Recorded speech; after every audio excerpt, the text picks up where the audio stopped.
Have you ever stolen a secret alien weapon from the US Army and gotten away with it because you used your telepathic mind control powers to sell cocaine to half the army base? If so, you may have written this book. Welcome to Literary Disasters, where I read awful books so you don't have to. Don't forget to like, comment, and subscribe, and recommend awful books which you have read so that I can spare others your misery. The book I will be judging today is It's About Time, Incident at Fort Polk by Ben Davis. This book is supposed to be an autobiography, but the only thing I believe from this book is that the author was in the Army and that he was subsequently kicked out. The author spent approximately 1 year in the US Army before receiving an other-than-honorable discharge. He claims to have proofread PhD theses in elementary school and has received a Bachelor of Fine Arts in Creative Writing. However, he can barely string a coherent sentence together, and I cannot remember the last time that I saw this many spelling and grammatical errors in a single book. The author also believes that the burden of proof falls on anyone who doesn't believe him. The premise of this book is quite simple. The author is a genius super soldier who joins the army, gets abducted by aliens, gains telepathic powers, steals an alien weapon from the army, sells a massive amount of drugs on an army base, tries to kill his lieutenant, and somehow doesn't get in trouble for any of it. Because, you know, aliens. He does, however, get an Article 15 for mouthing off to his lieutenant. I guess even aliens have limitations. We will review each of these claims individually. The author claims repeatedly that he is a genius super soldier, however, nothing in this book at all backs up these claims. He literally doesn't do anything in the army other than go AWOL. He claims to be an explosives instructor as an E1, bullshit, but most of his year in the army is spent on light duty because he broke his leg playing combat football. That doesn't sound very super soldier-y to me. He was never deployed anywhere, never received any special training, never applied for special forces, nothing. Even though he claims to have qualified for sniper school, he never went. He just claims to have received perfect scores on his aptitude tests, but chooses not to provide any of his test results, then expects us to believe whatever fantasies he dreamt up. Oh, and the reason he decides he's a super soldier? It's because he crashed a motorcycle. The author claims that he was abducted by aliens for the first time as an adult, then claims that he was abducted by aliens as a child, and then claims that he was never abducted by aliens at all. How am I supposed to buy your bullshit when you can't even agree with yourself on what happened? The author claims that he was given telepathic powers as an adult during his alien abduction, then claims that he was given telepathic powers as a child during his alien abduction, then claims that he was born with telepathic powers.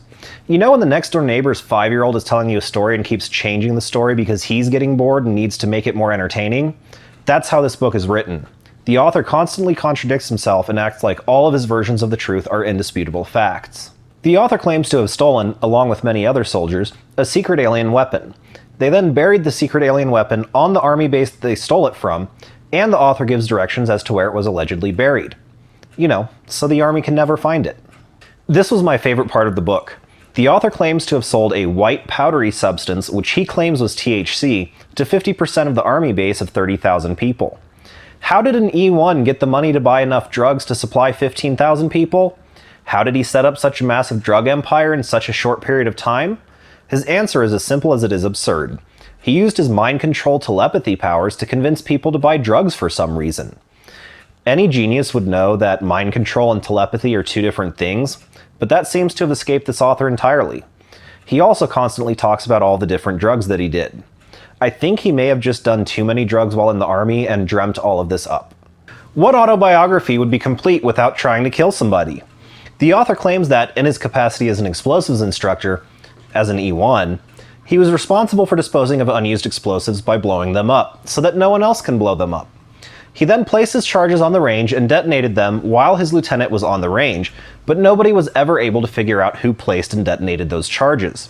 The fact that he was the only person out there and ran right by his lieutenant right before the charges exploded, and he's the one that was instructed to detonate those charges, was apparently not enough evidence for the lieutenant to figure out what happened. While the statute of limitations for the felony drug charges he admitted to may have run out prior to the publication of this book, using explosives to try to kill someone has no statute of limitations. Either this never happened, or the author is looking to spend some time in a federal prison on a terrorism charge. The author claims that he received an Article 15 for telling his second lieutenant to kiss his ass because the lieutenant asked him to pick up a box weighing 244 pounds by himself. The actual Article 15 paperwork, which the author graciously provided a copy of, and which the author signed, states that the lieutenant instructed him to clean some hand tools. So who should we believe? Some random person who basically admits to being a drug addict the entire time he was in the army, who received an Article 15 for insubordination, and who received an other-than-honorable discharge, all because he said that his deceased father knows that he would never tell a lie? Or the paperwork which he signed?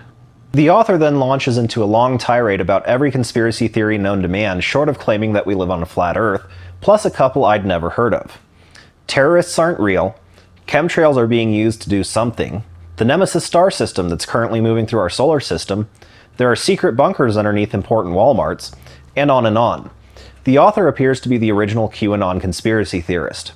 How could the government get a bunch of minimum wage employees at Walmart to keep such a massive secret? They would sell that story to the first journalist that came along. Throughout the book, the author keeps claiming that he has incontrovertible proof that everything he claims is absolutely true, and he keeps saying that he's going to show it to the reader. The only proof that agrees with the author's narrative of events that actually makes it into the book is a copy of his DD-214, showing that he received an other than honorable discharge. There is no proof of anything else. He also claims to have an additional 20,000 plus words written that prove all of his claims, then that he has an additional 60,000 plus words written that prove that all of his claims are true. But none of this proof was provided for some reason. Maybe it doesn't exist. Or does it? Aliens took it, duh. Oh, maybe he buried it at the lake. With the alien with the stuff. secret alien weapon. And he just forgot. Where did he put it? Something like that, yeah. Don't waste your time or money on this book. I laughed for a good 2 hours the first read through, but that was time spent laughing at the author. The second time I tried reading it, I couldn't make it through more than a page or two at a time because of how awful this book is. I almost want to quit reading after this book. If you want to read a good book about the paranormal, I recommend Stalking the Herd, Unraveling the Cattle Mutilation Mystery by Christopher O'Brien. Bye, see you later!